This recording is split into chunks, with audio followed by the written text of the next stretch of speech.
I am the IA guy. I'm all about discipline. I call balls and strikes, both sides of the table. If you're corrupt, you gotta go. What you have to understand is there is over 18,000 police agencies across the United States. There's north of 800,000 sworn law enforcement officers. Unfortunately, there is internal police misconduct that occurs more often than the regular civilian will ever know. So when I was an advocate in internal affairs, my sole job was to prosecute cops. Body-worn video was introduced and born in 2015. I think we all wanted transparency.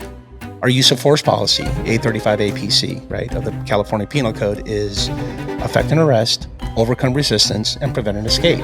But what happens if that taser doesn't even work? Then what do? Right? And you've seen a lot of incidents where they say, well, the hell with the taser, and now they go for lethal. God forbid if the suspect was male black and the officer was male white. Forget about it. When I was in internal affairs from 2011 to 2015, there was an average of over 3,000 public complaints a year. I think at one point we were labeled as agents of racial genocide. Wow.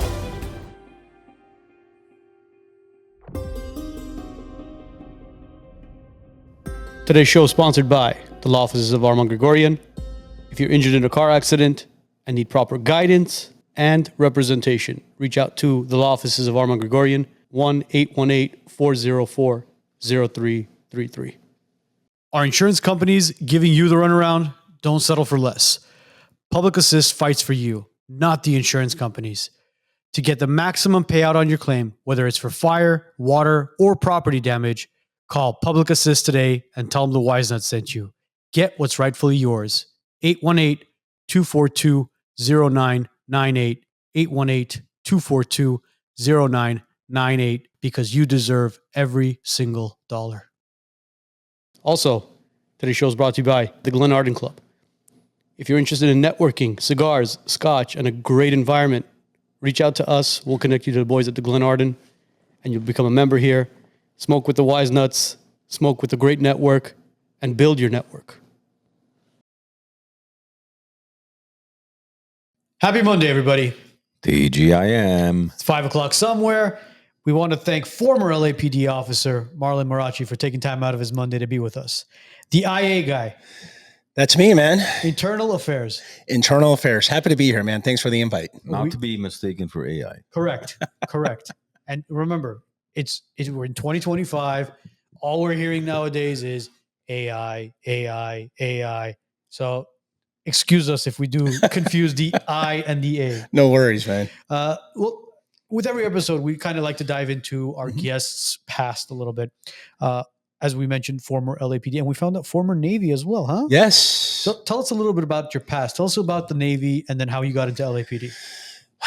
Let's see. I was a high school dropout, and all I wanted to do was surf and just work out, work.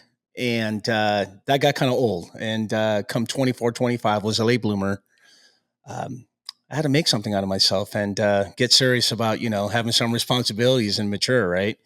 And so my dad was a Navy veteran, 32 years in the Peruvian Navy. So as an honor to him, I decided to join the Navy and take off. Of course, all my friends were like, dude, are you fucking crazy? At 25 years old, 24, 25 years old, you're going to go join the Navy?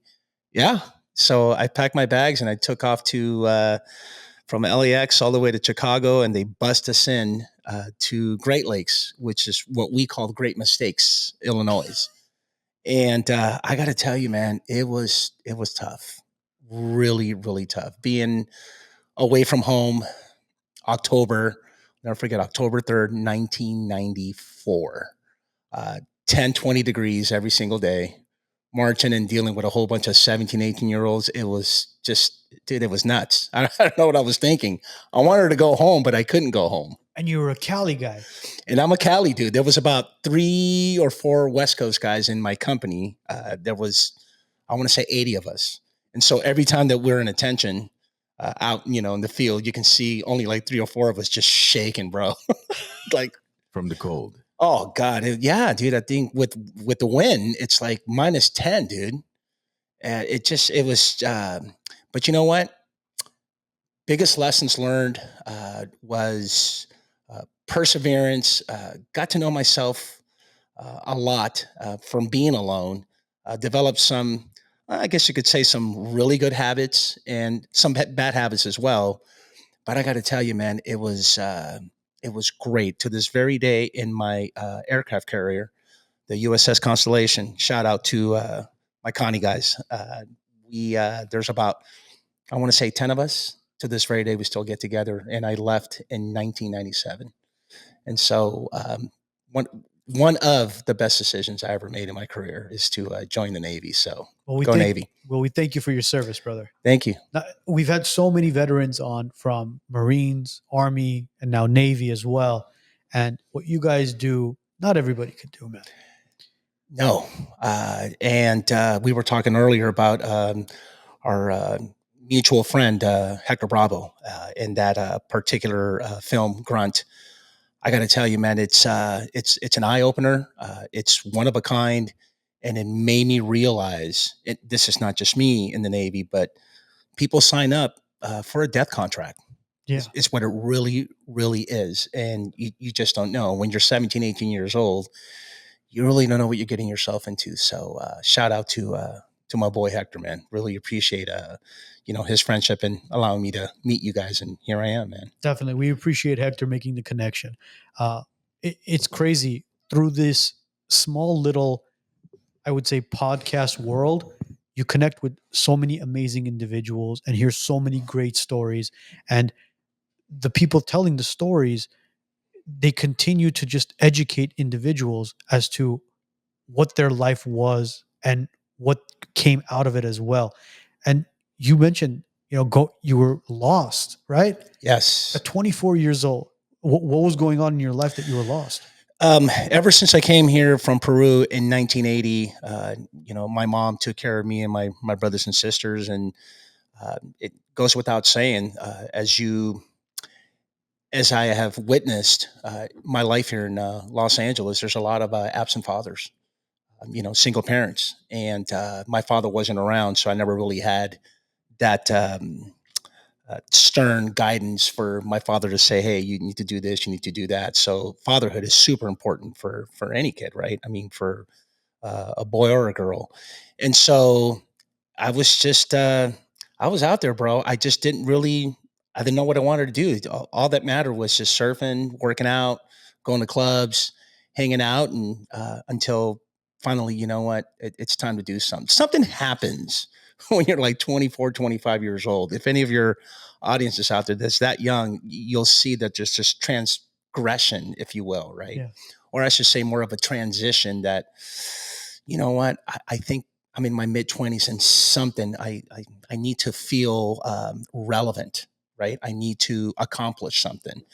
I have a daughter. She's 20 years old, and she's the best thing in the world. And she's in college, and she's paving her road. Where me, on the other hand, I didn't care, and so the Navy really locked me in to make something out of myself, and I didn't want to reenlist.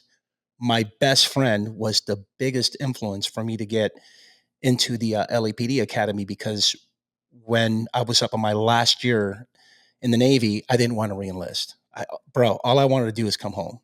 Imagine you being on a ship for 44 days without seeing soil, literally from San Diego all the way to Australia.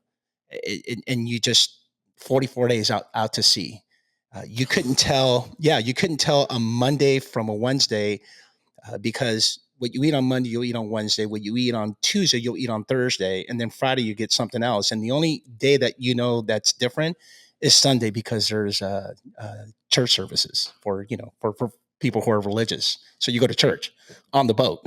That's basically about it. That's basically about it. And you're working 12, 14 hours a day. I mean, bro, I've never worked my ass off. There's days where I worked 18 hours nonstop.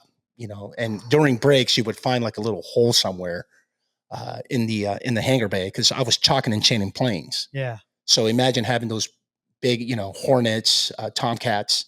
So they have to be chalked. Mhm. And there's a pad eye that's got these steel little arms, and you have to chalk them and lock them. And my job was to chalk and chain for 18 hours. But there's breaks in between your day.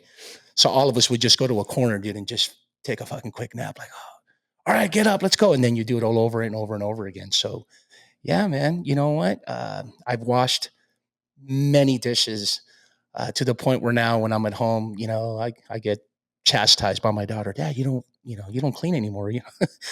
I did a lot of cleaning in my life. How do you feel about cruise ships? Let me ask you that. You know what? I went on a cruise when my daughter was 2 years old. So that's she's trying to. It's been a while, but I would love to. Okay. The only reason why, dude, is you know what? You can just drop your bags in your stateroom, bro, and just go out and have fun and just pray to God that you make it back to your stateroom, bro. But with that being said, people think that ships, there's a lot of motion. If you get sick like that, not at all, bro. You're talking about a ship that's got over 5,000 sailors with 80 airplanes, birds is what we call them. It's basically walking on land, except you're on water. Exactly. So yeah, man, good So times. How are you chalking these planes 18 hours a day? I mean, isn't it only if they fly and land back on the ship? Or Right. So there's operations going on, but the problem is, well, I shouldn't say a problem. The challenges and the duties of responsibilities of everybody in the hangar bay, right? So there's planes that are on the flight deck, but there's planes that are on the hangar bay, which is the lower level. And what ends up happening is that you have to move them around for operations, for maintenance, for repairs. So you're constantly always moving the planes around, which means that you got to chalk and chain. Now, of course, I'm embellishing a little bit. Not every day was 18 hours, but your shift was 12 hours. But sometimes it just seemed like more, bro. So that was your duty all day long. That too. was my duty Wow. all day long.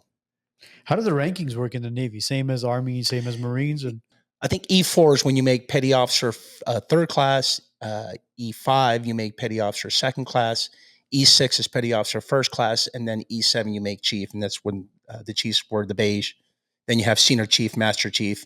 And then if you want to get commissioned and be a commissioned officer, that's a whole different ballgame. So what year was it again that you went into the Navy? 1994 in October, and I was honorably discharged in 1997 in October. 3 years. 3 of the longest years of my life, bro. Wow. And now you're back in civilization. Mhm. And what was the plan? Were you right away thinking law enforcement, or what was the deal? Yes. So I applied for the LAPD, and I was told that I couldn't move forward with my progress because I was going out to sea for 6 months. It was what we call the Westpac tour. It's a tour where you're gone for 6 months, you're not back. So I had to put my process on hold. So when I came back, I picked it back up, and I got my appointment in July 6, 1998. 98. Okay. Was it easier to get into law enforcement because you had a military background, or? Yes, military definitely helps. To this very day, all law enforcement agencies would prefer a military background for several reasons. And I would suppose the main reason is because there's a lot of professionalism, a lot of sacrifices, and you're very structured.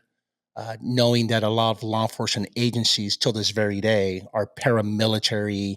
You got to march, you got to give orders, you got to have that inferior superior rank chain of command. So there's a big preference for military. So it was kind of easy. It did help, being Latino. I can tell you that in the early 90s, if you were male Caucasian, you weren't getting in. You're waiting, because you want to have that diversity, and you want to be able to match, the race of your community. And at the time, maybe not many people know this, but in South Los Angeles, I want to say in the early 90s was predominantly Black. And today it's like 60 to 70% Latino Hispanic. And I think it becomes easier for the civilians to communicate with law enforcement, not only with the language barrier, Correct. but they're able to, I guess, feel more comfortable that knowing that, hey, it's one of ours who's in law enforcement. I can be more comfortable opening up to them if something were to occur. 100%. Yeah. I think there's more of a reflection if you will, of Correct. yourself, where you can deal with someone who can speak Spanish. I was very fortunate. I can speak Spanish, and a lot of these type of incidents, get there, and a lot of families didn't speak English, so I was able to respond, and have that connection. So you're in LAPD now. Mhm. What division were you working in? I was in Foothill Division where I did my probationary period. So every police officer, when they graduate the academy, you have to go through a 1-year probationary period, which means that you're a temporary employee until you finish your 1-year probationary period. You're vested, and congratulations, you are really now a police officer. So that whole year, you're being taught by your field training officers, and that was a big learning lesson as well. And you were basically 24. You were there. You were 28 years old, 29 years old when you got 29, and when I graduated the academy in January, I just turned 30, and congratulations, go be a cop, man. See, there's a lot of younger cops that get hired, new hirees, right? Whether it's out of high school or, they start in the military at a younger age, 18, 19, by the time they're out, they're in their early 20s. You being close to 30 now, what was your perspective, or what were you expecting when you got into law enforcement? Was it everything that you thought it was, or was it something a little bit different? Because now you're practically a much more mature adult. Yes. No, it's not what you signed up for, because you don't know what you're getting yourself into. I recall my tactics instructor always telling us, look, there's 2 things that you do every single day, is that you eat and you go home. That's super important. That should be embedded in your mind. And I suppose I wouldn't say the shittiest part, but the adversity, or I should say the contradiction of what you're taught as a police officer, is that you're always taught worst case scenario. Like, you can't trust nobody. And when you have that, embedded in you for 7 months in the academy, and then throughout your probationary period, you just think that everybody's just, everybody's a suspect. Let me see your hands. Because you don't know what the unknown is. So that was kind of like a rude awakening for me. But with that being said, I was mature enough to know how to handle certain situations, right? I mean, I come from a broken family. There was some trauma with, domestic incidents, so on and so forth. So when I would arrive at a scene of, a domestic incident, it didn't really, it resonated with me, but it didn't really affect, me giving commands and, investigating to see, hey man, someone's going to go to jail, because someone beat up someone, whatever the case may be. Where, to your point, if you're 22 years old and you live at home, you just graduated college. I had a classmate who was 22 years old, a couple of them that were 21, 22 years old when they graduated. And I got to tell you, it's a big challenge for them, because some probably have never seen or witnessed or experienced a domestic incident. So, and I bring that particular type of incident because that's where emotions are really flying high. Yeah, because at your age and what your life experience was, you were able to process things a little bit differently than the 21, the 22, the 23-year-olds. Correct. Coming from, as you mentioned, the broken family, the domestic abuse. When you go into a situation like that, not only is the age a beneficial factor to you, but the life experience as well. Because a 22-year-old, even if they had domestic abuse in their family, Correct, they wouldn't process it the same way a 30-year-old would. Correct. Especially if you're a 22-year-old and you didn't witness that in your own household. Correct. I think if you do, which kind of sounds weird, but it better equips you to deal with all what society has to offer. And I got to tell you, man, it's the worst that God has to offer. Because a lot of people take granted as far as what law enforcement does for us. These individuals, whether you're LAPD, NYPD, doesn't matter, police officer, these men and women are sacrificing their lives for the safety of us. They don't know what they're getting themselves into. And as you mentioned, it's about eating and getting home. Yes. Got to eat and you got to go home. So every single day is I guess you would say a roll of the dice as to how's Yes. today going to play out. 100%. And you know what? As I reflect on the time when I came on in 1998 till today, it's a whole different world in terms of police functions. Well, right? you missed out on a bunch of stuff. You missed out on the Yeah. Rodney King Yeah, we did. riots and Yeah. the Rampart scandal. Which, interesting, we were talking about that earlier, is that I was hesitant to apply, even though my best friend was my biggest influence. The riots just happened, you know, and then I don't know if you recall, but in the early 90s, there was this officer-involved shooting in New York. I think the kid's last name was Diallo. It was a Diallo incident where a kid was walking up to an apartment complex. Four NYPD officers get out, and they tell him to, let me see your hands. Let me see your hands. He reaches and pulls out a shiny object. I think it was either a wallet or a cell phone. I don't recall what it was. And then they shot him 44 times. Those four officers got indicted, and they went through a full trial, and it was on TV. And I'm thinking to myself, I don't want to live with the fact that, number one, I don't even know if I want to carry a gun. Number two, can you imagine if I, kill someone for all the wrong reasons, just because my perception was that I believed that he was armed? And so for me, I kind of hesitated. I had concerns. I was a little nervous with going through the process, but man, let me tell you, the minute I passed the written exam and got into backgrounds, all those concerns turned into motivation. And so here I am 25 years later, and you know what? That is the best decision I ever made. But see, I want to play devil's advocate here. When an officer is put into a situation where they don't know who the individual is in front of them, right?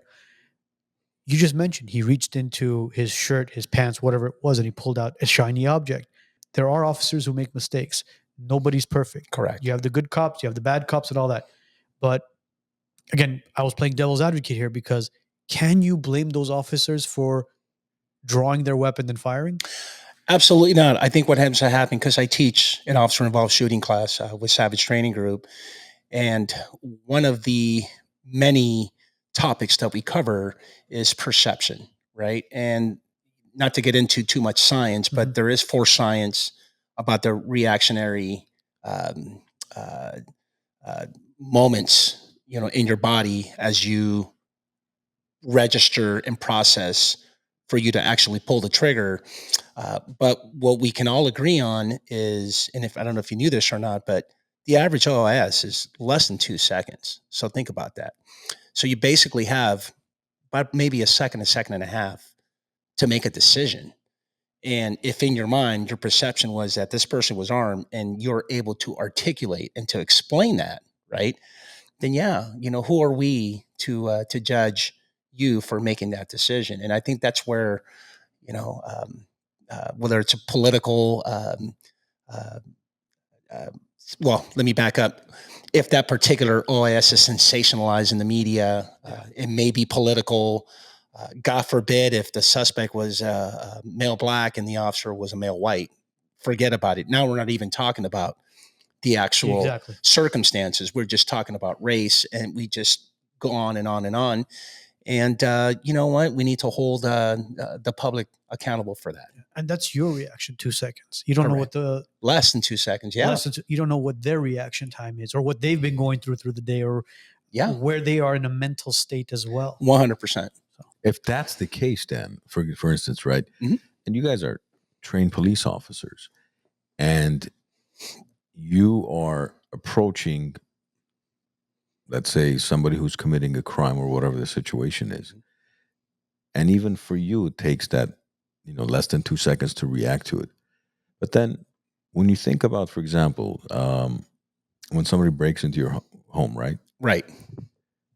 It almost seems like the homeowner needs to sit down and kind of have a podcast interview with the individual who's breaking in and understand, can you tell me about your childhood, how you grew up? Did you grow up without a father? What is it that you're carrying? Before you can decide to pull the trigger. To pull the trigger or even attempt to go get your gun and load it up and all. So if the expectation or the understanding, the science behind is you have a split second to make that decision, why is it that a homeowner is held to a whole different standard where, well, if he's not facing you? Did you Right. actually see the weapon? Were they going towards your Yeah. kid's bedroom? And how did you make that decision? It's like, the fuck am I supposed to do? Like sit here and analyze the situation, or try Right. to protect my family? And then, so that's what's so confusing for me is, why are the laws so against the, us as Civilians. civilians, where somebody broke into my home, they're not coming in to organize the laundry and clean the carpets, right? Right. They're there Right. to cause damage. Of course. Yeah. So I can't protect myself or my family. But yet, for example, in that situation, emptying 44 rounds Yeah. on a situation where you said it was a kid, right? He was a kid. Yes. I mean, why not shoot the knee? Or, which I understand is difficult to do versus hitting the torso, right? Hmm. But it just doesn't make sense to me. Good point. I mean, what can I say about civilians being charged with murder and you having to defend yourself? And God knows if they'll indict you. But you and I, well, we can all kind of agree that there's not really that many murder trials, if you will, when it comes to. We'll take that example where someone's breaking into your home and you just, you're defending yourself, you're defending your property, you're defending your family. Um, there really isn't much uh, that I've experienced in terms of seeing a trial. More than anything, it's cold-blooded murder, right? First-degree murder, things that are heinous, things that are very inhumane, if you will, right? Premeditation, deliberating. Those are the ones that really stand out the most. But I will agree that back in the days, if an officer gets involved in an OIS, and I'm taking you back, 90s, 80s, 90s, maybe even the 2000s, even a man with a knife in the 2000s, chances are it's justified, because at the end of the day, that's all you're doing. When an officer gets involved in a shooting, an OIS, an officer involved shooting, the you need to justify. That's your only defense is justification. There's no other defense that you can raise if you go to trial for to your point. And as much as I hate to say this, but we used to get freebies. You know, you talk about the mind perception. Hey, it was I saw a shiny object, and you reach for his waistband. This is what I was thinking. I have a split second decision to shoot, and you know what? I wanted to go home, and that's what I was taught, and this is it. Where the average civilian has so many more questions to answer. If they are brought up on murder charges. As time went on, officers' belts became heavier and heavier as far as equipment is concerned. Mhm. The mace was introduced, or the pepper spray was introduced, and then they had the taser gun as well. The taser gun can stop a lot of people, but why isn't it that officers they'll always go for the handgun, but they won't go for the taser first? Times have changed because less lethal weapons are. That's a must in the state of California. You have to use non-lethal weapons. You have to de-escalate and at least attempt to use those. Uh, but the things that you see across the nation, some people are just not taught that way. Because a lot of the times you see the individuals that they attempt to arrest, whether they're intoxicated or they're high on fentanyl or Yeah. cocaine Mhm. or some sort of substance, where you're like, dude, if I hit this guy with a taser and my partner hits him with a taser, I think he's going to be like the Walking Dead. He's just going to take it and not feel anything. Right. But in the state of California, today's policing, you better use non-lethal weapons. Because if you go straight for lethal, it's not looking good for you. What if they have a weapon? Big difference, right? You're right. Then de-escalation is out the door. Absolutely. If you have a knife, you have a gun, then yeah, you don't have time to de-escalate and use non-lethal weapons. But to your point, what we've been seeing lately in police work, right, and incidents, is the use of the taser. And what happens is that officers often rely on the taser way too much, like thinking, you know what, if I tase this person, I'm going to get him to comply and I'm going to effect an arrest, handcuff them, we're good to go. But to your point, but what happens if that taser doesn't even work? then what do you do? Right. And you've seen a lot of incidents where they say, well, the hell with the taser. And now they go for lethal.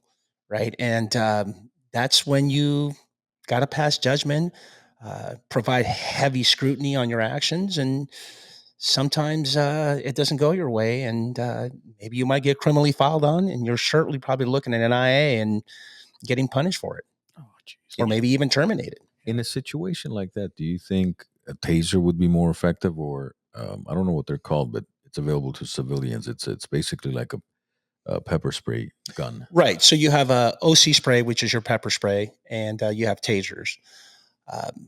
Good luck. Tasers are not as effective as people think they are. No, I'm referring to not the actual spray, but it looks just like a handgun, but it shoots a pepper spray out. It looks like a bullet, but when it hits you, it's just a pepper spray. Oh no, you're talking about a beanbag round, is what you're talking about. Not the beanbags. No, it's What are a they pepper called? spray with the pepper balls. They have It's pepper balls. Okay, Yes. same thing. I think again, good luck. It better be effective. You better accomplish what you need to do. Like if I'm a civilian, I'm using that gun with pepper spray. You better be on the ground and hope someone calls 911, and I don't know, maybe have zip ties. I mean, it's so easy for us to sit down and analyze a situation where, again, 9 times out of 10, you don't know what that individual is Right. carrying on him, what they're on, if they're even sober, in that case. Because, dude, we've seen so many videos of individuals who are like drugged up to the max, and Correct. you got an officer using a taser gun on him, and you're thinking to yourself, this guy's going to drop, and he continues to walk forward and pace forward, and you're like, you have no other choice. You have to use deadly force at that point. Absolutely. I did a breakdown of a video of someone that was at a college football game in the state of Florida where he was drunk and, acting belligerent, and they wanted to kick him out. And so the police shows up, and he's like, get away from me, acting completely just, the hell with you guys. Yeah. Who the f- are you? I'm not going with you. And the wife is trying to tell the husband, like, look, you need to calm down. Let's leave. He's no, I'm not coming down in front of his kids and everybody. So one of the officers goes with the taser, and he shoots the darts, grabs him, throws him away. And now the fight is on right in the middle of the bleachers, bro. And it's just a full on Donnybrook going at it. Yeah. Now he's pissed. And all you see, and all the people are recording, is this cop just, beating him down, hitting him in the back, trying to effect an arrest, right? Because when you use force, the way I was taught back in 1998, 1999, our use of force policy, 835 APC, right, of the California Penal Code is effect an arrest, overcome resistance, and prevent an escape. That's why you use force. Those are the only 3 reasons back then. Now, fast forward 15, 17 years later, you have defense of property and defense of others.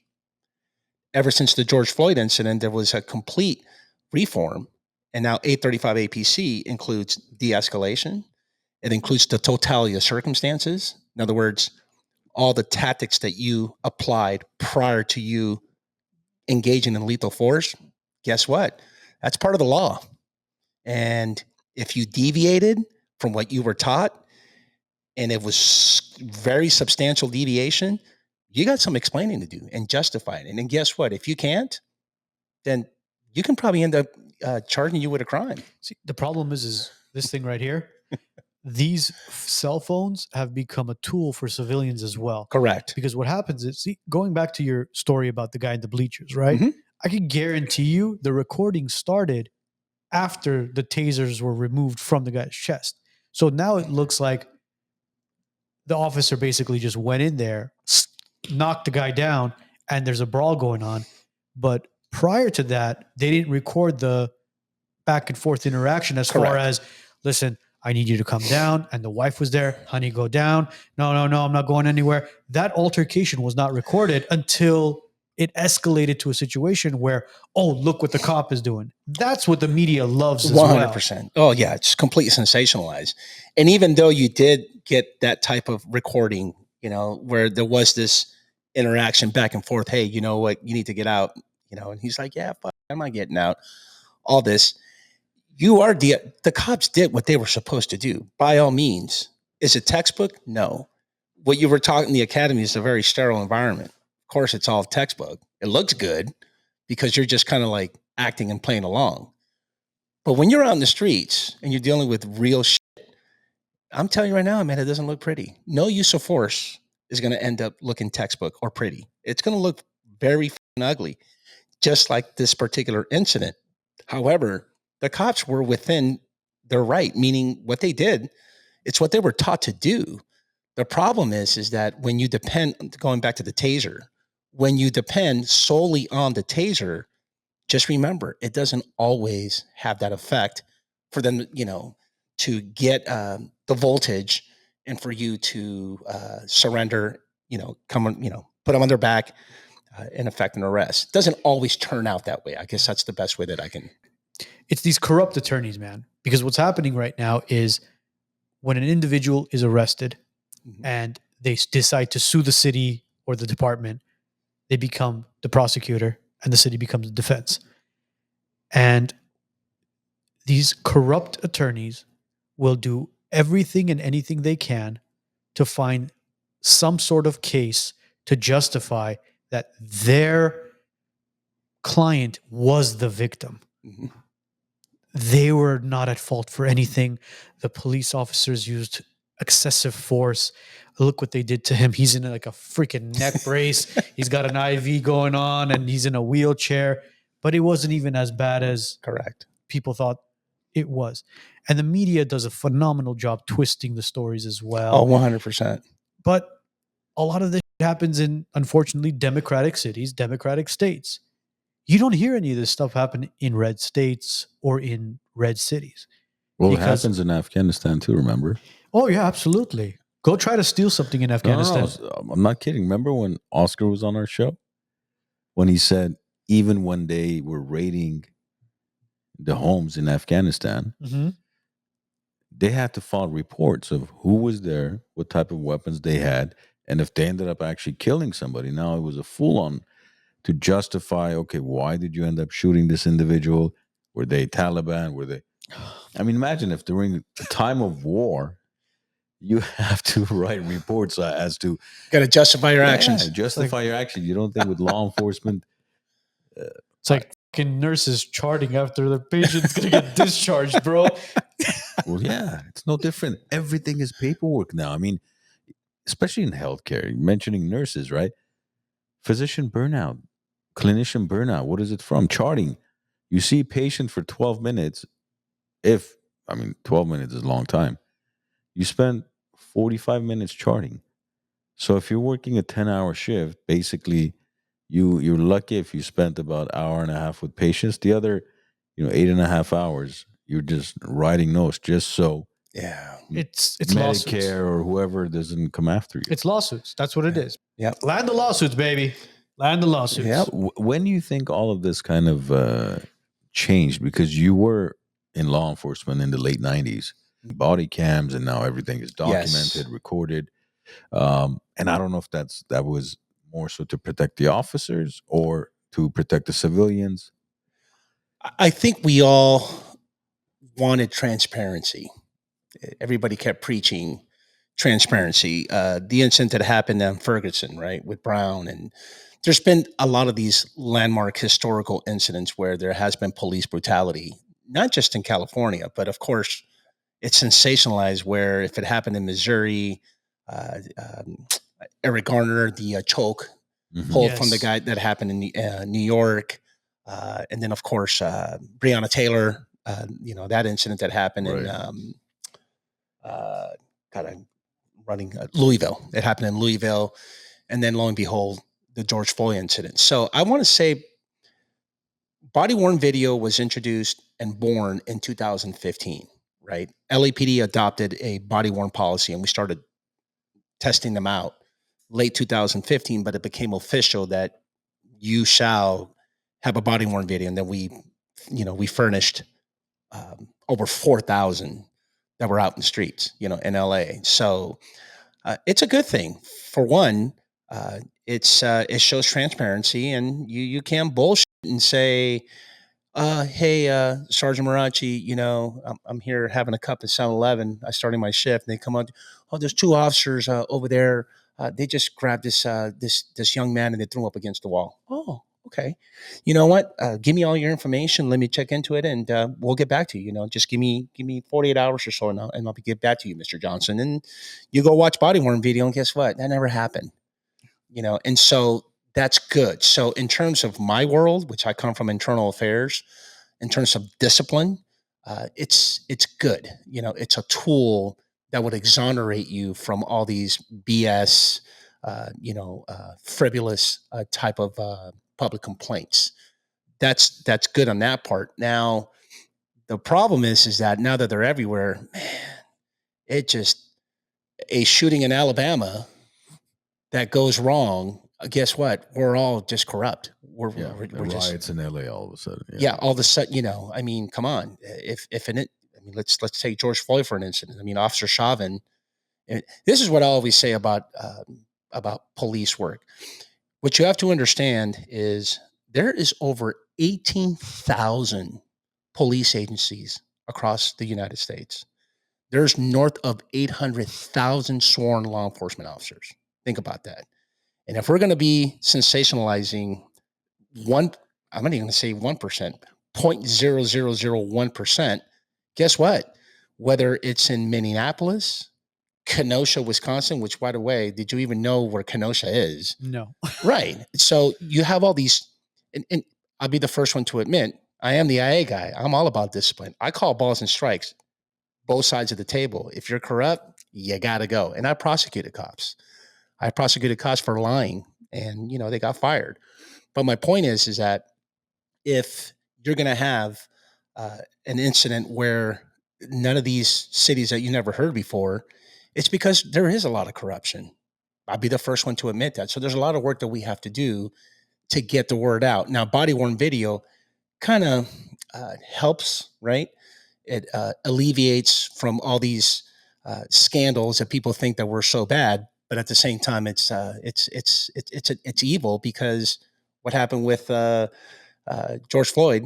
Next, there's riots in L.A. Yeah, You know, it creates some sort of accountability as to how you're supposed to be conducting Correct. your job and doing your job. Very well said. That's what it is. But at the same time, it's an evidence-based video footage showing that, hey, if there is a good cop out there, which I truly believe in my heart that 99, if not more percent of cops are good, that the cop was telling the truth and that individual was wielding a weapon or was intoxicated or was on drugs, there's your proof right there. Correct. It's not a hearsay thing anymore.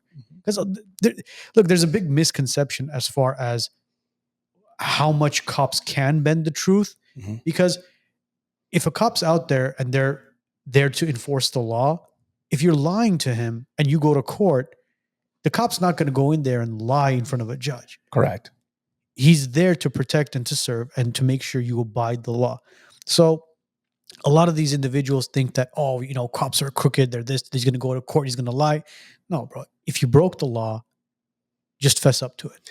Right. And that's one of the challenges that we have with law enforcement, because there is corruption, right? But what I want to make sure that a lot of your audience understands is that it's a very small fraction of the population. I mean, when you're talking over 800,000 police officers throughout the United States, I mean, if we're going to even say 1%, that's the problem is that it's sensationalized. That we Do you think it's more than 1%? I don't think it's more than 1%. I mean, 1% is what, 80,000? Correct. 8,000. 8,000. Yeah. It sounds about right. I mean, I'm maybe 2, if that, but that's a lot. Think about that. That's a lot of, when we're talking about like desperate times calls for desperate measures. There's police officers out there right now in the Midwest or somewhere in the United States. Dude, they're only making like $19 an hour. Can you start a family and afford, basic needs at $19 an hour? No. So sometimes you cut corners and, you do shady shit, and because you're desperate. You need more money. Maybe there's not enough overtime. Maybe there's not enough officers and you're frustrated because you're the only one that's patrolling, maybe two of you in one city. Yeah. And so what happens is that you do stuff to, you become desperate and you do that stuff. Now that's understandable to a certain point, but that's not what you signed up for. But you got to remember you're dealing with the human element. People are human. You make mistakes. I would say it's a double-edged sword, because what it is the officers are getting underpaid by the county, the city, whoever it is that's funding them. And at the same time, I could bring up Ruben Palomares as an example. Mm-hmm. It's an individual who signed up to be an officer, and all of a sudden they look at their paycheck. Oh, you know what? I'm not getting paid enough. And all of a sudden he does a drug bust. He sees a substantial amount of money come in illegally and says, you know what? I'm in law enforcement. I'm practically untouchable. Maybe I could do one more. Maybe I could do another one. Right. Maybe another one. And all of a sudden, what's the root of all evil? It's cash. It's money. Yes, 100%. If they're paid correctly and they're taken care of, whether it's their paychecks or their retirement, I think we'll see less corruption. Right. And we also have to understand that corruption that's just one aspect of it. And then Correct. you have a lot of officers are empowered by the authority. The ego, huh? The ego, huge. I mean, let's take Sonny Massey, right? The incident with Officer Grayson where he arrived at scene and the lady has a hot pot of water. And this dude straight out says, I did a breakdown on him too, but he says something along the lines, and I'm paraphrasing here, but he breaks leather, points the gun at her and says, if you fucking throw that fucking boiling water at me, I'm going to fucking kill you. Probably not something you might want to say. And then next thing you know, that happens, pop, pop, pop, shoots a couple of rounds and she dies. And then body worn video still on. And he wasn't very empathetic with the situation. I can't believe this. I think he's something like this bitch or, I can't believe this bitch did something. In addition to that, you have the partner officer. And today here in the state of California, you have AB 26, which is a duty to intervene. Bro, at some point you had to, did you interfere? Did you intervene? Those are the things that we're not talking about because we can all agree that's a bit excessive. That's a taser situation at that point because it's boiling water. Worst case scenario, you get some burns if she throws the water on you. Well, what we talk about a lot and what we teach is what we call risk versus reward. In other words, is the juice worth the squeeze? What do we really have here? All it was is that she called 911 to report that there is someone prowling in the outside of her house. That's what that radio call was. Yeah. And so they arrive at scene and they check around. There's no one there. I suppose you could have knocked on the door and say, man, there's no one in it. Is there anything else that you need? Okay, roger that. Thank you. I appreciate it. And move on. Oh my God. Escalated into a different situation. You got into that. Right. So when we talk, my point is that when we talk about corruption, let's not forget that there's a lot of individuals, 8,000 is a lot. That's just my opinion. But there's several individuals, numerous individuals that come on the job for all the wrong reasons. That's not what you come on the job for, and, the rest is history. See, there's a lot of psychological things that take place in people's lives, whether it's at home or with friends, loved ones, doesn't matter. I truly think if an officer is going through something emotionally with their family, with their friends, with their loved ones, doesn't matter, and it's taking a toll on them emotionally and psychologically, there should be some sort of mandatory counseling that goes on.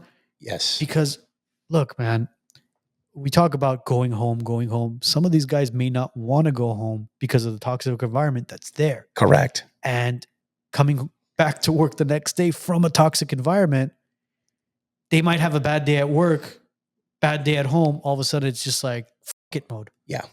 Yeah. That and also imagine, does it not happen to you where, let's say, you're at work and you'll get a phone call, whether it's from your wife or from a client or whoever, a friend, and then they'll say something where it just completely throws you off, annoys you, pisses you off, and then now you're about to get on a conference call and you're like, I know I'm not going to be myself on this call. Yeah. But as a police officer on duty, I don't think there's a button where like, all right, I'm not going to take this call because I just got a text from my wife that kind of pissed me off. You mind sending, the other patrol officers out? Yeah. So then you show up there and something even triggers you more. God, man, this chick looks like my wife. Yeah. Just, you know what? I can't do this, bro. To your point, and we are taught, and we're men, we have egos. You know what? We'll shut it down. I can handle this. Mental wellness is not what it was back then, what it is today. Today it is. It is. I had a really good friend of mine who described an officer involved shooting where he was just fresh out of the academy, maybe a month or so, and he gets involved in a shooting in an OIS. And he came back from work. You got to get cleared by a psychologist, but he comes back from work and all his training officers and everybody around the division pretty much told him, forget about that shooting. Don't think about it because you have to pass probation. That's all you need to do. Pass probation, pass probation, pass probation. That was on his mind. So he felt like he had to grab this incident, right? This experience, this trauma, if you will, and place it on a shelf and just leave it there. Mind you, he was up for 28 hours before he had to do his compelled interview with Internal Affairs to let him know what happened. 28 hours. So what ends up happening is 20 years later, he actually has a doctorate in sleep deprivation. So now he goes around and talks about how important it is for officers, to be well rested, to be healthy psychologically, mentally, right? I think there's studies and research show that more than 16 hours of being up, it's equivalent to like 0.06 BAC alcohol level. It's almost like you're drunk. Wow. So yeah, there's a science behind it. But to your point is I'm glad that now there's more awareness and now there's a culture where it's okay to go talk to someone, whether it's a law enforcement coach. You know how they have life coaches? Yeah. Of course. They actually have firms where unions, they contract them and you're a cop. You used to be a cop, and you can, walk along the side and sit down, break bread, and talk about all this trauma. Because, man, I got to tell you, man, there's things in my mind that happened to me 25 years ago to this very day. I remember, and yeah, to your point, it really affects your home life. And the top of the law for divorce is even worse. Imagine in your home, it's all toxic. You know how many times I've heard cops say, oh man, coming to work is like a vacation. You know what? You shouldn't be really saying that this is a vacation because that's kind of telling me that you wish you'd rather be here than to actually be at home. Cops always say there's a culture where cops used to say, oh yeah, dude, another day in paradise, love another day in paradise, another day in paradise. And I'm thinking, dude, this ain't paradise. Paradise is Cancun, bro. Yeah. Yeah, definitely. So see, how often do you see police misconduct and what prevents it from kind of being spread out in the division or inside the actual offices? Okay, now we're in my inner circle. So unfortunately, there is internal police misconduct that occurs more often than the regular civilian will ever know. It's a culture amongst law enforcement that we can't really talk about it. We can't really express, what happened. The department is jamming me up for no reason, right? I think we talked earlier about you can get involved in an OIS and pretty much kill a murder suspect, but the department looks at you and goes, you know what, Arman, all those tactics that led up before you actually pull the trigger, you kind of did them wrong, so we're going to jam you up for that. Imagine that, right? And so, but public complaints will always happen, right? When I was in internal affairs from 2011 to 2015, there was an average of over 3,000 public complaints a year. I think now it's probably up to 4, maybe even 5,000. Now, out of those 3,000, when I was in internal affairs, 96 to 97% of those come back unfounded. They're adjudicated as unfounded. What unfounded means is that it didn't occur.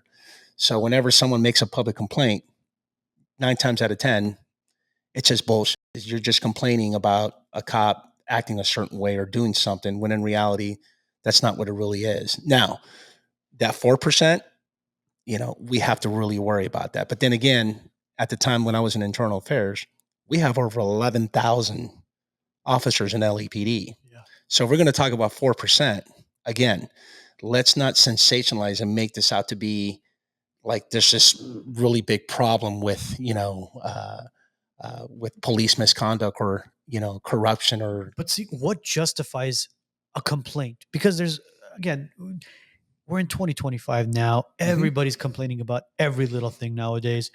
What can be actually documented as a complaint? Very good question. So in 1997, when Chief Parks became the chief of police in Los Angeles Police Department, the Rampart scandal just occurred. It was being discovered. His first special order, what he told the entire department, is that there's zero tolerance on public complaints, which means that you can walk into any of the 22 divisions till this very day and say, you know what, Marlon was being a dick to me, or he was being an asshole when I was at Norm's restaurant and we were having breakfast. I came up to him, he was in his uniform, and he just brushed me off and told me to go f off. Right? Which probably didn't happen. It's not what he said. Maybe his demeanor, his disposition, his attitude, and you just kind of embellished him because you're pissed off because this cop just blew you off. Guess what? That's an internal affairs complaint investigation. They will do a full-blown investigation.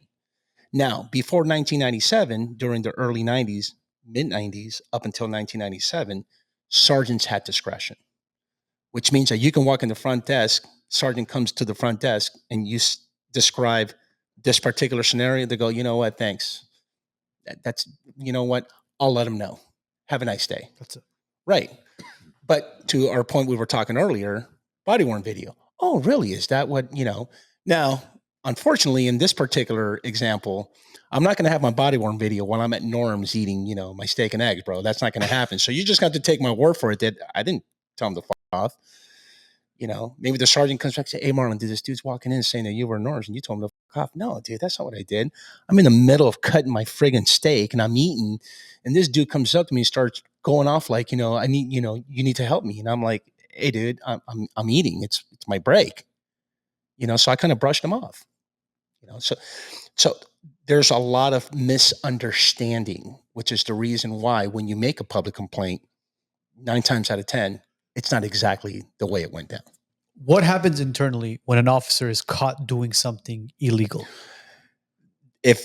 When you say illegal, like a crime, like you did something bad? Whether it's a crime or misconduct or, well, again, like I said, we're in 2025. We don't really know. Right. So let me kind of define what misconduct is. That way you get a better idea to answer this question. So misconduct is 4-pronged. It's either a criminal offense. That's an automatic internal affairs investigation. Violation of policy and procedure, right? Any type of violations of policy. Now, does it have to be an IA? Some agencies handle it with a complete investigation. Some don't, right? It just depends. And then you have neglect of duty, failure.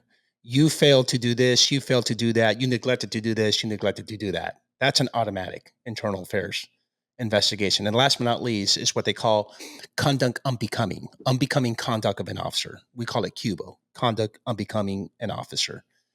And what that means is that if your actions, whether you're on duty or off duty, reflect so negative in the lens of the community and all the stakeholders, including your own partners, you know what? It's got to be pretty bad.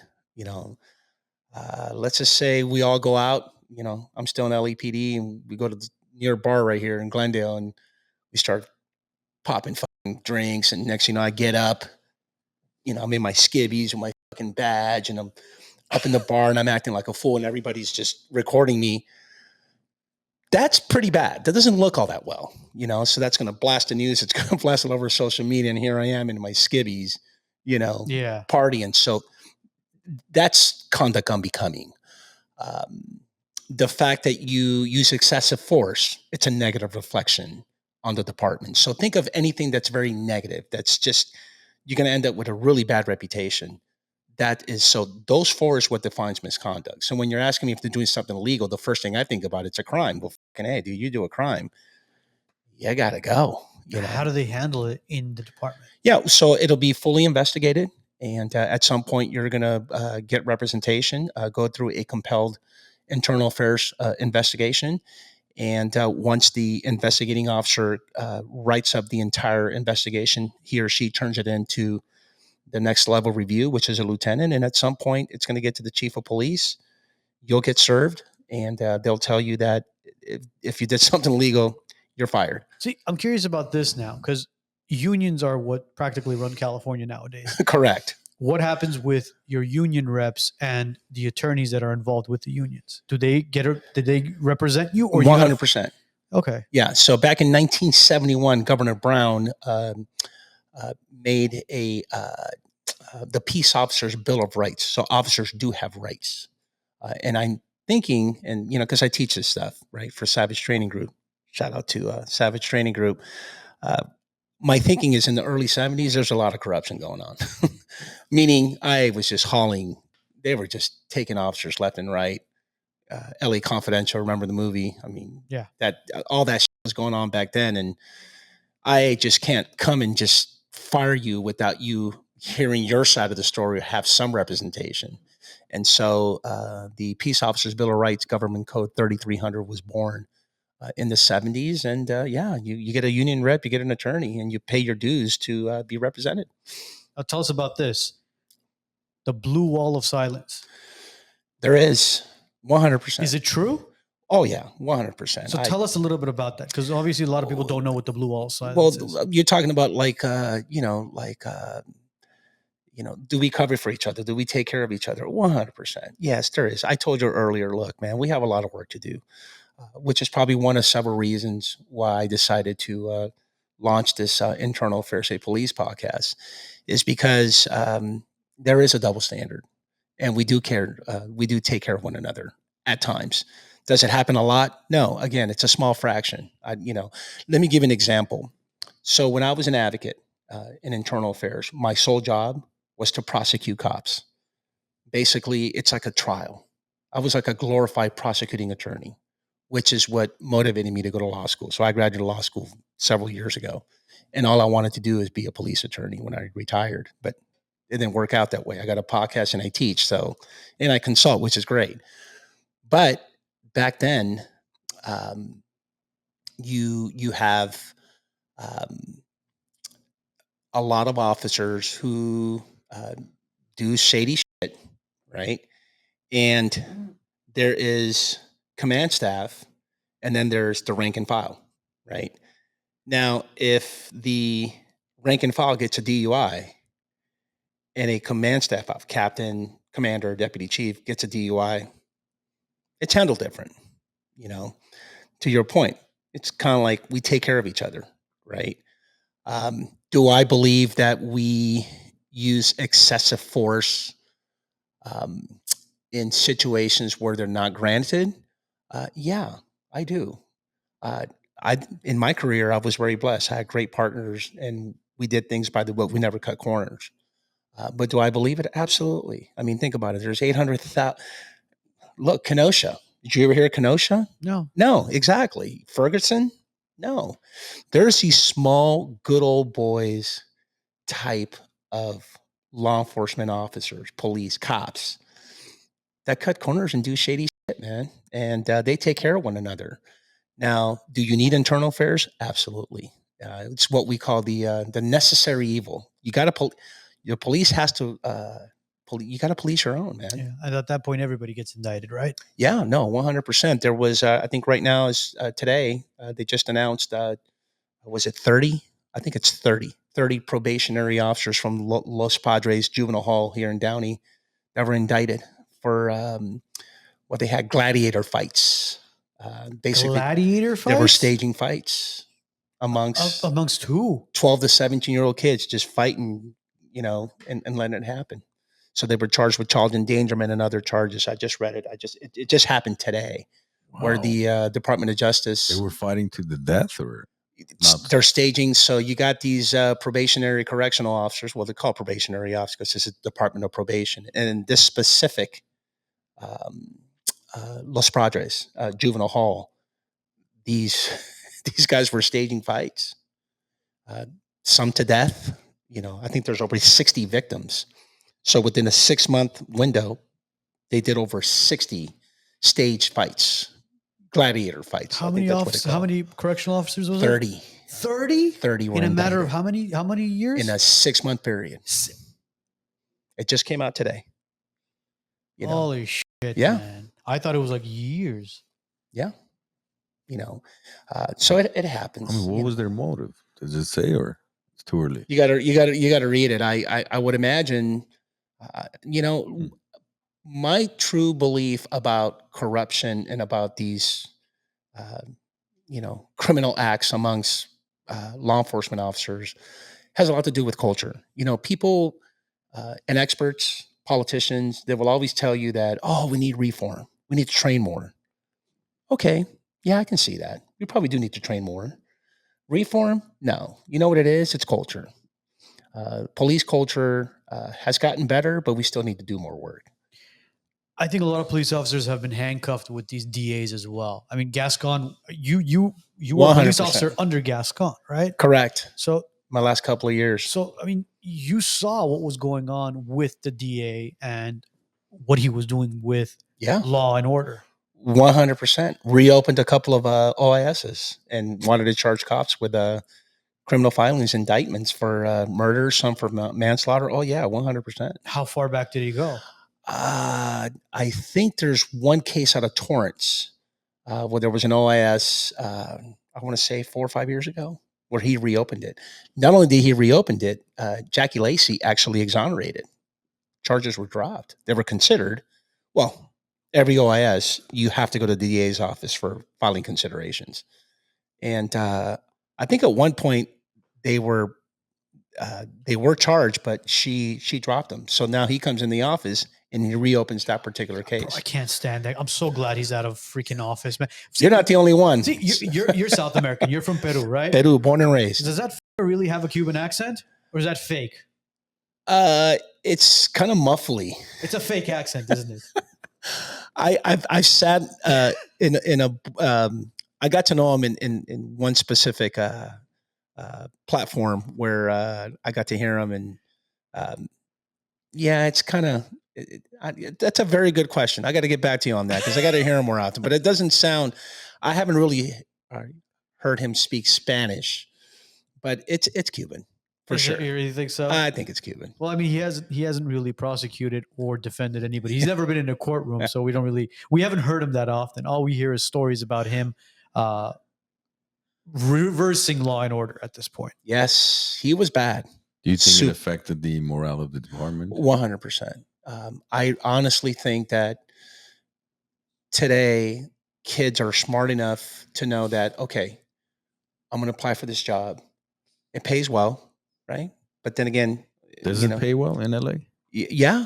Oh, yeah. Now you're looking at what, high 70s, 80s. I mean, you got Torrance PD and Santa Monica, Beverly Hills, agents that are paying over 100. You can make 6 figures within the first 2 or 3 years. Where back in my days, it took you about 5-6 years with a massive amount of overtime to make over 100K. I mean, you got cops working in Beverly Hills, 2-year, 3-year cops that are making probably close to 200K. You're 24 years old and you're living a good life. But to your point, I don't think there's a price for a bullet. I mean, you're risking your life.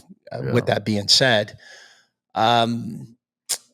kids nowadays, I think they look at the political climate, right? In other words, okay, if truly in my heart, I really want to make a difference and put bad people away, because that's your job. Your job is to put, assholes in jail, right? Real bad people, cruel people. But hold on a second. They're going to get out. I can take them to actual jail, do the booking procedures, and within 24 hours, they're back out on the streets. 24 hours, more like by the time you get back to your squad car, he's right across the street. He's buying you donuts from across the exactly, And I think we can all agree what Prop 47 even made it worse. Oh, geez. What about all the looting and the smashing grass? I always thought to myself, are you kidding me? And you're just, See, have at it. that was the one thing that really, because we've been doing this for a long time, since 2018, as I'd mentioned to you. Right. And we saw all this shit take place, from the looting, the smash and grabs. And we kept talking about it. We're like, dude, what is really going on in society today, where we have security guards standing there watching all this take place, jewelry being robbed, Gucci stores, high-end designer stores being robbed. And all of a sudden you see the security guard saying, well, I can't really touch him because I'm just here to basically witness the situation. And then when the cops come in, I tell them what happened. Yeah. Yeah. It's absurd. The Back in my days. Well, The or the reporters, yeah. I mean, let me give you another story. Arman will tell you this one about your truck in Burbank PD. Burbank PD. So, my truck, it was about 2:30 a.m. I forget what night it was, a few months back. And keep in mind, my first one was stolen from in front of my house. So the Burbank PD was fully aware of it. They knew my truck. It's a unique truck, so the PD knew exactly where I live, where I park my truck.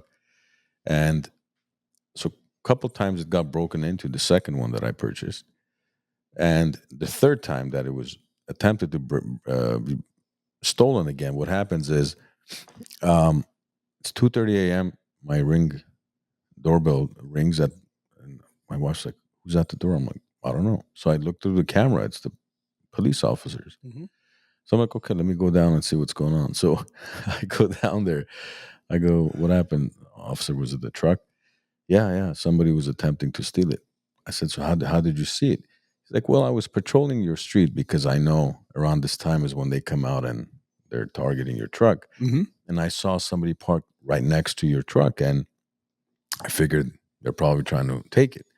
So I pulled next to the vehicle, and the guy notices me, jumps out of your truck, gets in his car, and drives off. I said, well, fantastic. So then you know who it is. You caught him. No, Burbank policy says that we're not allowed to pursue. I said, so all you did was you witnessed a guy attempting to steal my truck, and now you've woken me up so you can report to me the incident that took place. So to your question earlier, when did this happen? Was it 2-3 months It ago? was like 3-4 months ago. Yeah. So apparently police work has completely changed. Remember I said it was like 2015 and 2016 when body worn video came on? No, it's now. It's now where it's completely changed. Let me tell you something. Back in the early 2000s, that would have been a chase for days, bro. If the guy had some boiling water with him, maybe they would have stopped him.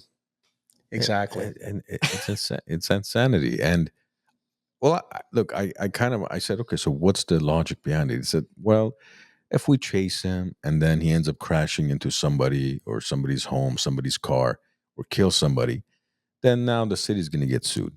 So the council members of the wonderful city of Burbank have decided that you can no longer pursue any chases.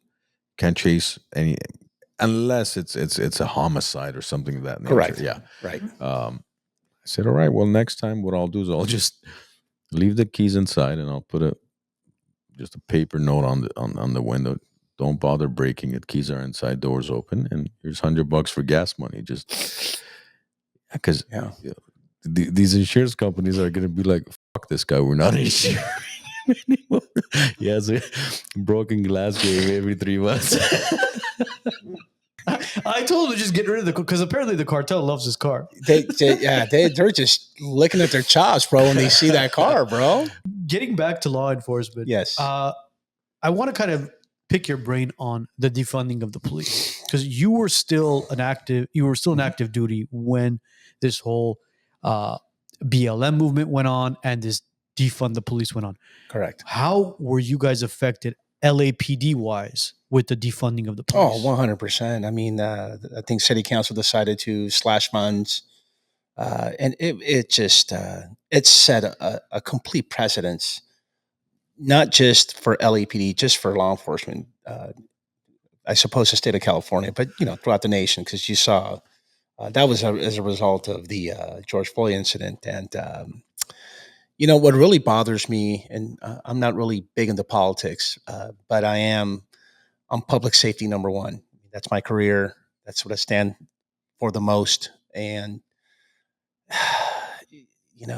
I think at one point we were labeled as agents of racial genocide. Wow. That is just as a result of the George Floyd incident, defunding, and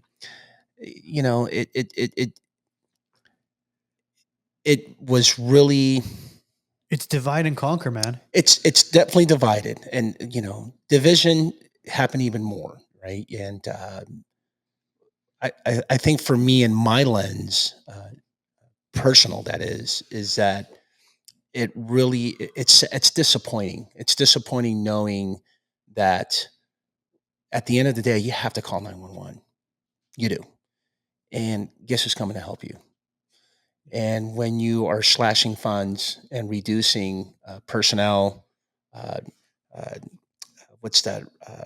Reform and transitioning these funds to community programs and to all that, that is just a bunch of crap, man.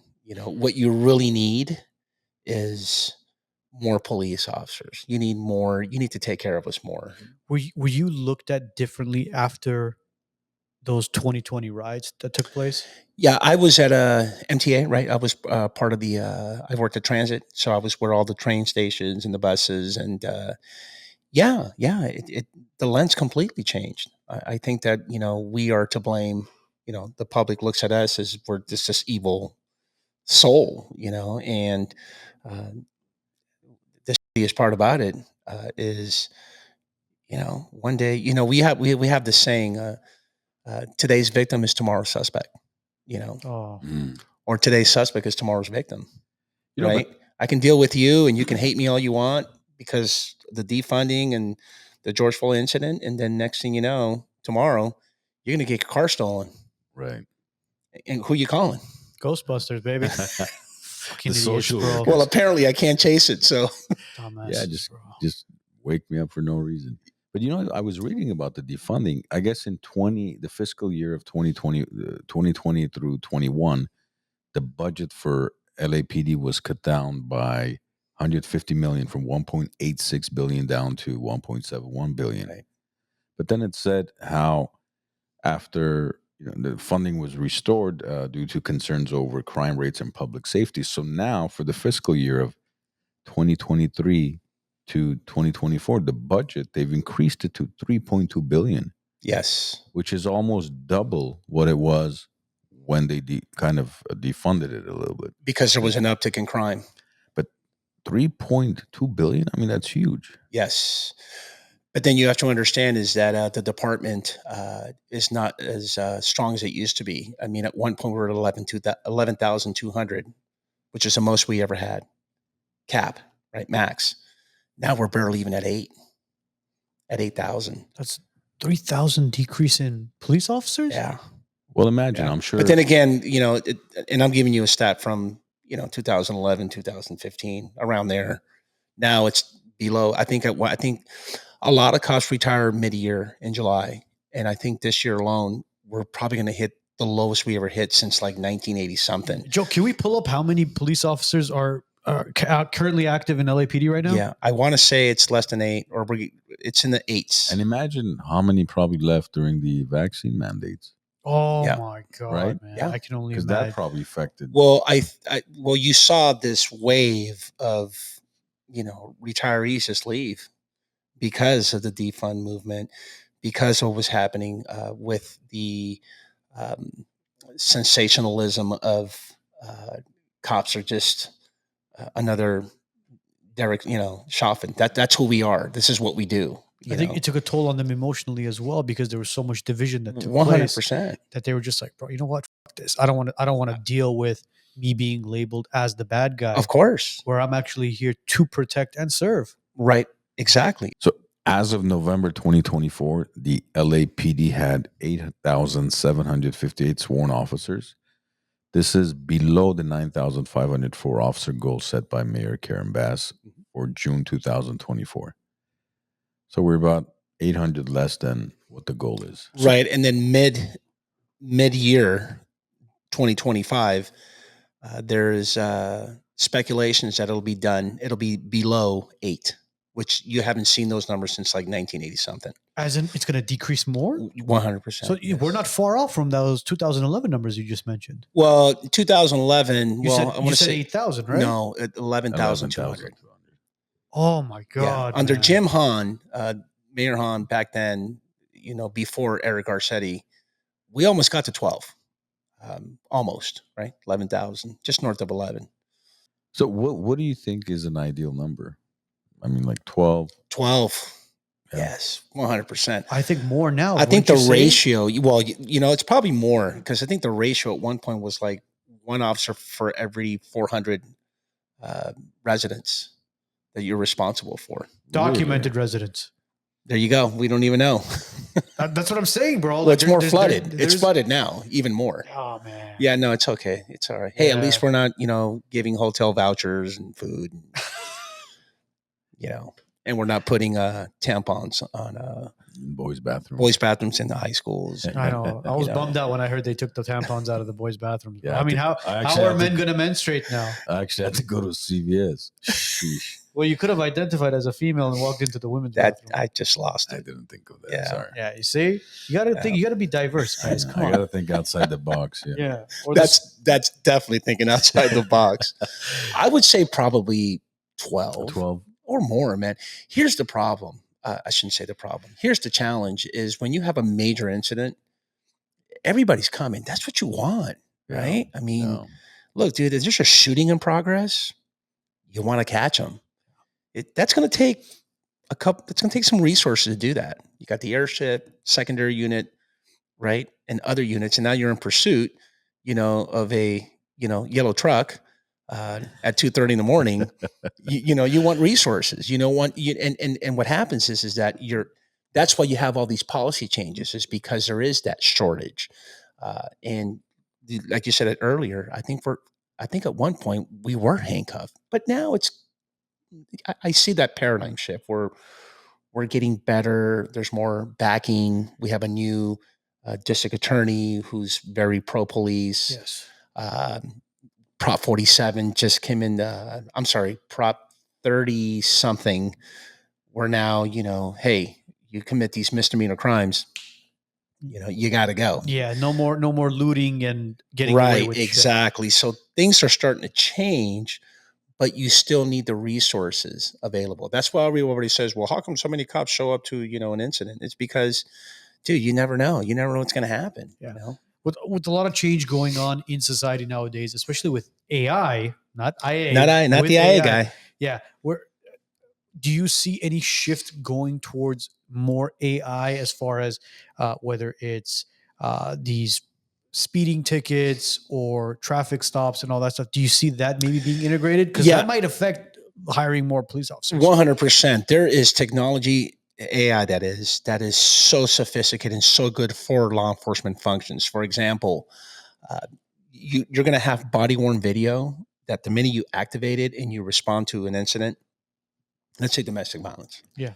And you're there and you're investigating, you're conducting a full investigation, turning every stone, figuring out where the witnesses and everything, and it's all being recorded. You can actually dock that particular body-worn video, the camera, and what it'll do is it'll actually spit out like a whole incident report without you having to go back and write it manually. Fascinating. Wow, that's going to save a lot of time. Correct. That and a lot of jobs that are, admin guys like me, the admin guy. The desk guy, huh? Street cops hate fucking desk dudes, right? Desk jockeys is what they call us. You're going to have a lot of jobs where one civilian can just, with the push of a button, do like 5 jobs, and you got to get out in the streets. Another example, I was an associate advocate in internal affairs. My job solely was to prosecute cops, put on this trial. As of today, there's no sergeants. It was a sergeant job.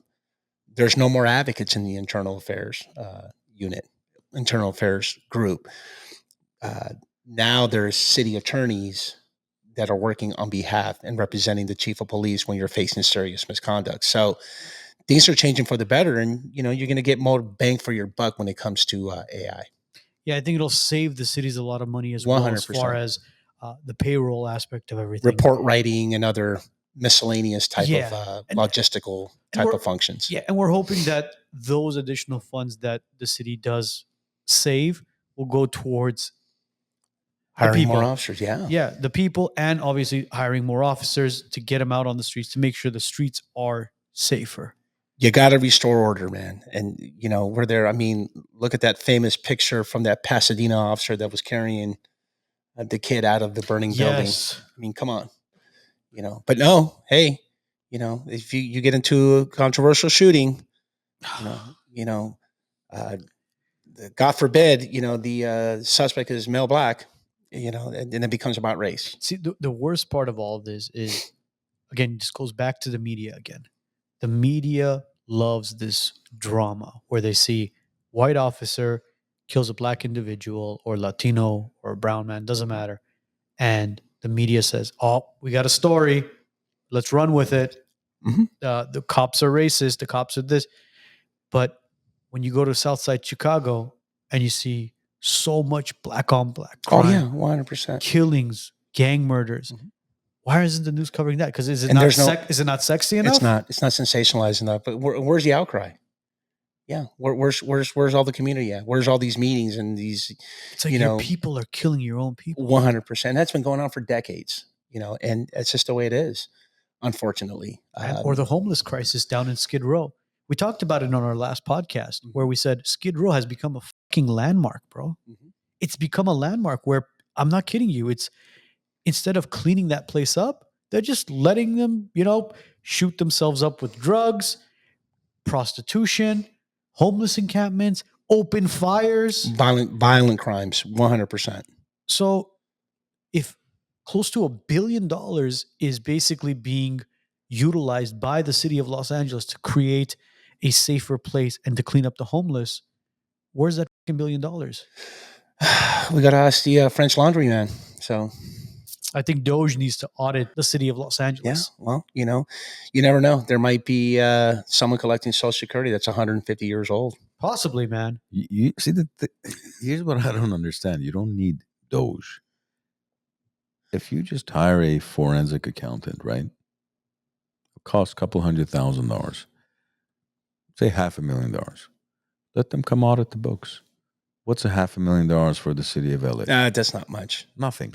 Well, the thing you have to worry about is how much they're going to pay out that private auditor to keep hush hush. It has to be somebody outside of this I entire agree.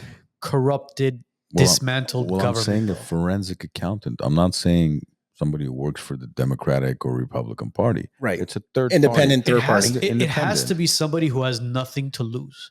If they can discover $180,000 for K-cups and coffee machines in an office, which, by the way, no one goes to work because they're all working from home, I think that's reasonable to do an audit. That's the 180 grand.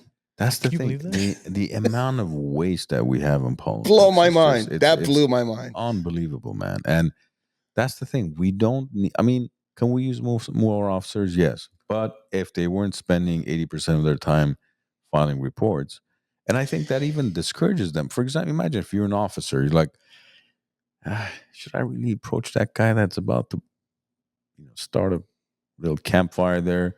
Then I have to spend 4 hours writing a report for what? And he's going to be right out there in 20 minutes anyways. Let me just pretend I never saw it. You're talking about a fire, man. There's the homeless guys defecating on the streets. Yeah, exactly. But Yeah. that's the thing. He's going to waste so...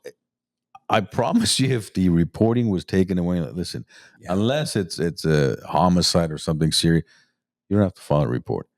I promise you, officers would probably spend more time Out in the streets. on the streets because now what are they going to do? Spend 4 hours filling out paperwork and then going back to the headquarters, submitting it.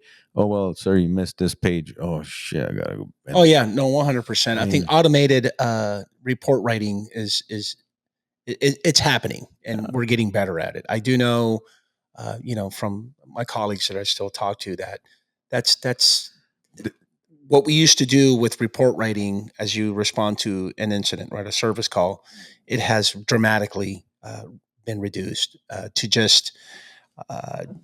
It's kind of like you have like a little laptop when you're out there, and uh, it's got like choices, drop down buttons. It's kind of pre-filled for you. It's very comprehensive, if you will. Yeah.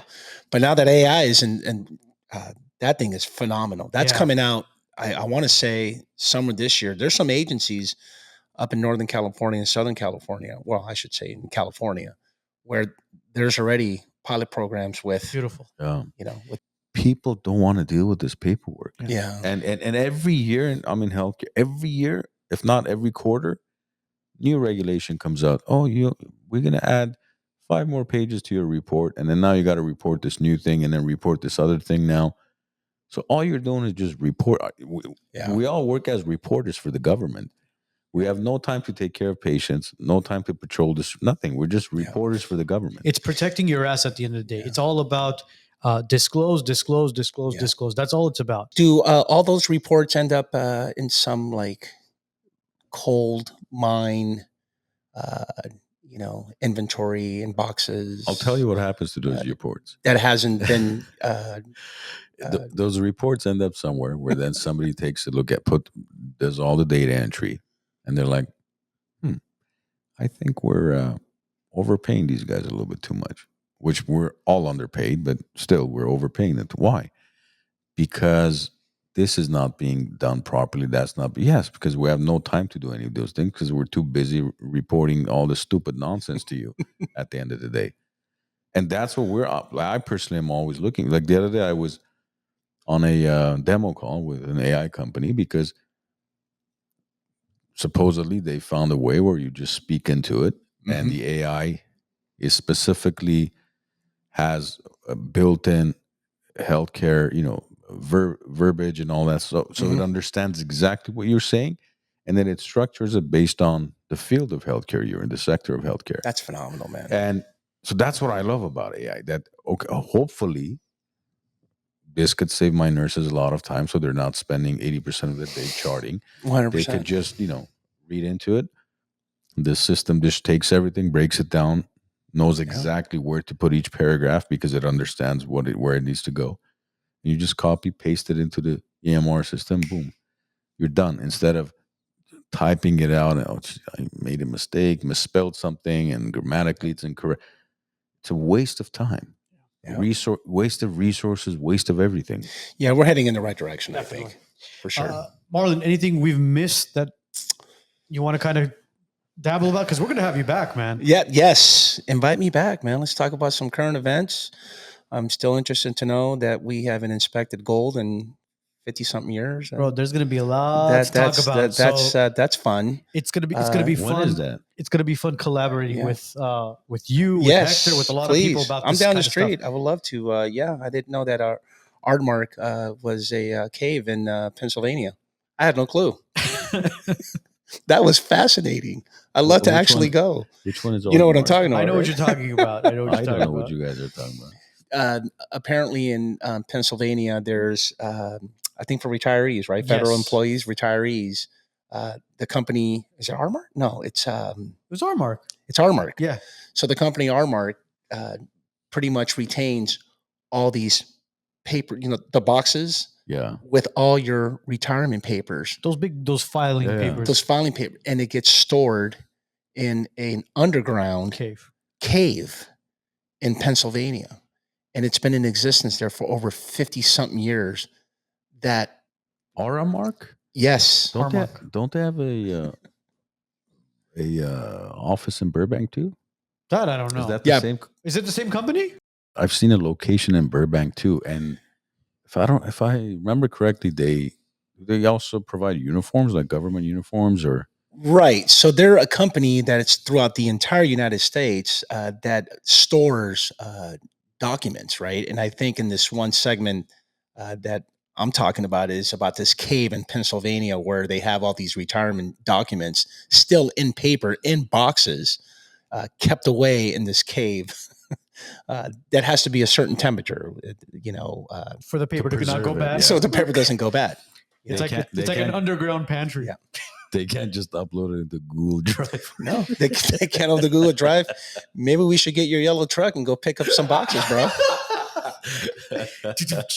Oh, geez, man. Marlon, thank you so much for taking time out of your Monday to be with us, man. Absolutely, man. Let's invite me back if you see some, controversial shooting, any viral incidents that is law enforcement related. Please get a hold of me. I'm down the street, man. Thank Definitely, you man. so much for inviting me. I really enjoyed it. Absolutely, man. We look forward to collaborating with you in the future, man. Let's we do really do. Guys, today's episode will be up and running on Spotify, Apple Podcasts, and all major platforms mañana. Have a great day. Have a great week. Have a great weekend. And we'll see you guys all next Monday.